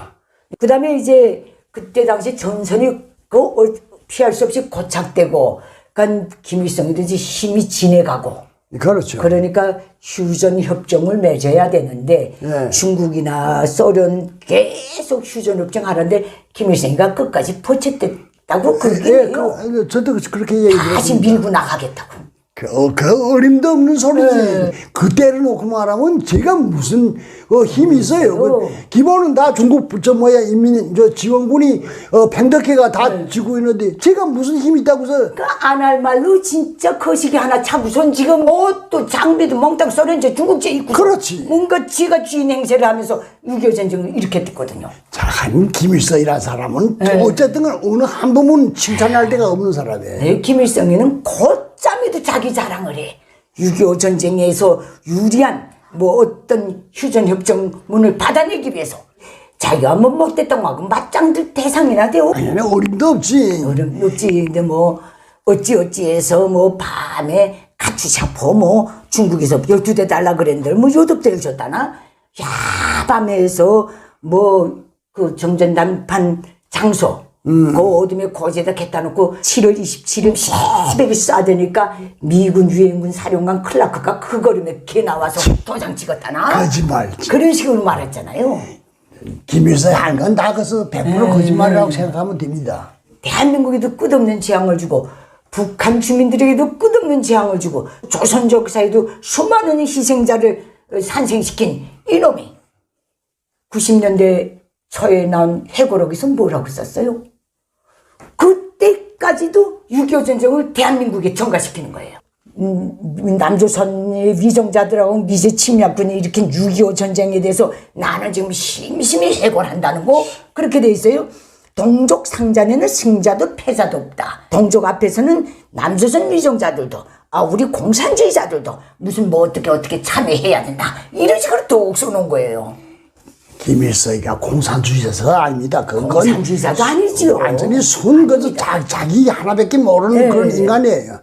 난 거기 있을 때 김일성이 정말 괜찮은 사람인 줄 알았는데 후에 알고 보니까 비판은 발전의 무게라고 내놓고서 자기는 누구 비판하는 사람은 모조리 다 종파분자요 후에 박금철이요 다 죽여버렸잖아요. 무서운 사람이에요. 자기 세습의 기반을 닦기 위해서 다 정적으로 몰아간 거예요.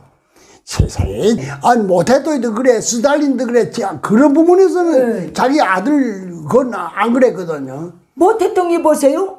6.25 끝난 다음에 무한용 시체를 들여보내겠다니까 조선 땅에 묻히게 하라. 그럼. 이게 용문한 조중친선의 상징이다. 그 다음에 제 아들 시체 뒤에 오려면 6.25 때 나가서 사망한 중국 지원군 다 그 유고를 다 갖고 돌아라. 그렇죠. 이런 양심은 있었거든요. 적어도 그 정도의 양심은 돼야지. 김일성이 같이 제 아들을 정말 그런 김정일을 놓고 말하면 지도자는 고사하고 어둠에 국문화해가 지도도 못할 그런 개망난이라는 놈이 개망난이거든요. 그 6.25 전쟁 때 제 새끼는 안 죽이겠다고 김정일이 김경희 그 둘만 달라간 거냐면 좀 그렇게 쓰니까 기타 간부들 잔들들 다 싸잡아서 중국으로 아예 보내버렸댔지 않습니까? 맞습니다. 근데 김정일이는 그 후에 자기가 그 조그만 때 아버지를 따라다니면서 마치 전쟁을 보좌한 것처럼. 전쟁을 보좌하긴 제가 무슨 그때 김정일이 몇 살인데 기껏해서 8살 9살 그 그게 아닙니까? 어느 날 북한의 모든 세뇌 김정일에 대한 세습에 들어갈 때 6.25 전쟁 때 무슨 김정일이가 그 조그만 녀석이 차에 앉아서 저쪽으로 미군이 공습할 것입니다. 최고 사령관 김일성 동지 저 팬들을 이 짝으로 올리시오. 이 짝은 내가 가겠습니다. 뭐 이런 일화까지 다 만들어냈잖아요. 북한이 그런 거 거짓말을 만들어낸 데는 세상에 그 누구도 대상할 사람이 없다고 생각합니다. 그걸 지금 본받아서 김정은이 3살 때 권총을 쏘고 3살 때 권총을 쏘다면 그게 정상적인 일입니까? 정신병자나 하는 짓거리지. 그리고 뭐 7살 때는 무슨 자동차를 몰고 어쩌고 7살짜리가 운전대를 주는 게 뭐야 됩니까? 그거. 그 김정일에 대해서 선전할 때 더 웃기는 거 하나 있어요. 김정일이가 공부를 꽤나 못했던 것 같아요. 그러니까 그 수학 시간에 하나에다 하나 더하면 몇인 갈까 하나라 그랬다고. 그런데 그때 벌써 위대한 지도자의 그 해안이 있었다. 하나에다 하나 더 나면 둘이지 어떻게 하나가 되나. 그러니까 내 동생의 무슨 흙덩어리하고 내 흙덩어리가 한번 뭉개놓으면 하나가 되지 않을까. 이렇게 말해서 거기에서 천재성을 받다. 이렇게 꾸며놓은 게 김일성 족속이에요. 맞아요. 그 김일성의 족속은 뭐 아침부터 저녁까지 말했던 그 기억이었습니다. 그 다음에 이제 휴전 협정 남일 장군이 나갔어요. 북한에서는. 남일 장군 나왔어요. 빨치산 얘기할 때 그 88 교도 그 소련이 들어갔을 때 남일이는 소련군 소자였대요. 김일성이는 대위였고. 아, 그렇지. 그렇게 얘기를 하더라고요. 남일이가 또 나가서 그때 말을 잘했대요. 그래서 뭐 휴전談판에 나갈 때마다 클라크 뭐 대표를 아주 진뭉개 부리고 들어왔노라. 어쨌든 휴전협정이 끝났다. 1953년 7월 27일부터 그 끝난 다음에 6.25 7.27 반제 반미 투쟁 월간이 북한은 존재해요. 맞아요. 그때마다 반제 반미 반남조선 시위 퍼레이드 하고 계속 계급투쟁 신천 그 계급투쟁이 성지가 돼버렸잖아요. 참 지겨울 정도로 나갔잖아요. 지겨울 정도로 나가서 그 하고 다 그랬잖아요. 오늘도 김일성 족속 3대를 내려온 김정은이도 전쟁의 군사놀인가 해요. 군사 전략 전술의 대가 행세를 하면서 지금 저 노름판을 벌려놓고 있는데 제딱히 지 애비도 지 할애비도 주저앉았는데 제딱히 어떻게 대한민국을 무력조카 통일해요. 어림도 없는 그 꿈을 깨라고서 좀 얘기를 했으면 좋겠습니다. 근데도 그 야망을 못 버리는 거예요. 왜? 북한 정권 수립의 첫 단추를 그렇게 딱 꼈기 때문에. 맞아요. 남조선을 해방하는 게 주체혁명위협이 전국적 승리라고 딱 그러잖아요. 그리고 내가 생각할 거는 이제는 김정은이가 어쨌든 저렇게라도 정권을 좀 유지를 해야 제 그 나라에서 최고 수반이잖아요. 수반을 유지를 하자는 게 최고 목적이지. 유지를 하자 하니까 그다음에 그 계속 적화 통일에 대한 그 야망을 계속 드러내고 그러는 건데 가만히 있는 국민들 자체가 그 김정은이 그 야심이 돼서 다 깨달을 필요가 있다고 생각합니다. 그렇죠. 지금 뭐 적지 않은 사람들은 아직도 김정은하고서 뭐 어떻게 마주 앉아서 좀 어떻게 좀 화해하지 못하겠는가 꿈 깼으면 좋겠습니다. 북한 체제의 3대 슬로건이 뭔지 알아요? 북한의 주체 사상화예요. 그래서 북한 주민들 다 노예화하고 북한의 전체 국토를 김일성 족속이 소유물로 만들어버렸어요. 두 번째, 남조선 주체 사상화입니다. 그게 대남 무력적화 통일 그거거든요. 세 번째는 온 세상 주체 사상화입니다. 반제 반미 투쟁 노선이 여기에 들어가는 거예요. 이게 오늘 한치도 변하지 않았고 그것이 김일성 족속의 통치 철학인 주체 사상이 진짜 위협을 완성하는 3대 목표로 딱 돼 있어요. 맞습니다. 이게 변하지 않았기 때문에 북한은 오늘날까지 대화로 나오든 뭐 도발로 나오든 북한의 본성은 변하지 않았다는 데 대한 경각심은 항상 가져야 된다. 물론 북한의 전쟁 능력은 이미 다 상실했어요. 맞아요. 예, 나도 그렇게 봅니다. 변하지 않았어요. 우리가 베트남 전쟁 볼 때 북베트남은요 신발도 없이 전쟁했대요. 오죽 사람이 많이 죽었으면 원숭이까지 전투복 입혀가지고 전쟁이 내몰았다 그래요. 그때 남베트남은 미군이 들어가 있고 미군 무장 장비를 다 무장했던 거예요. 그런데도 북베트남한테 종래 굴복했어요. 그러니까 이걸 놓고 북한 김일성 족속은 정치 사상적 몰성이라고 딱 말하는 거예요. 저렇게 나를 허드로 빠져나가는 그러니까 전쟁에서는 정규군과 유격군이 합해서 유격군이 이길 수도 있는 상황이 올 수도 있는 거예요. 정규전, 비정규전에서 비정규군이 이길 수도 있는 상황. 그렇게 될 수도 있잖아요. 그렇죠. 예를 들어서 중국 해방 경우에 장개석 군대는 미군으로부터 상당한 무장을 받아서 완전 정규화 체계를 갖췄는데 팔로군이란 건 완전히 농사꾼 군대거든. 그래도 농사꾼 군대가 결국은 전 중국 본토 그 넓은 땅을 다 점령하지 않았습니까? 이거 우리가 남북 관계에서도 항상 우리가 세다 해서 자만하면 안 될 것 같아요. 저자들이 본성은 변하지 않는. 그렇죠. 시대 사후적인 본성. 이건 항상 생각해야 될 것 같아요. 그래, 오늘 네 번째 문제를 여기서 마치도록 하겠습니다. 감사합니다. 안녕히 계십시오. 네. 내게 북한 인민들에게 호소합니다. 장장 80년이 되어오는 김일성 적성 노예 체제를 끝장낼 때가 되었습니다. 북한 인민이 진정한 자유 해방을 위해 공포를 딛고 힘을 모아서 김일성 적성을 반드시 몰아냅시다. 그 길에서 도움이 필요하신 분들은 언제든지 손을 내밀어 주십시오.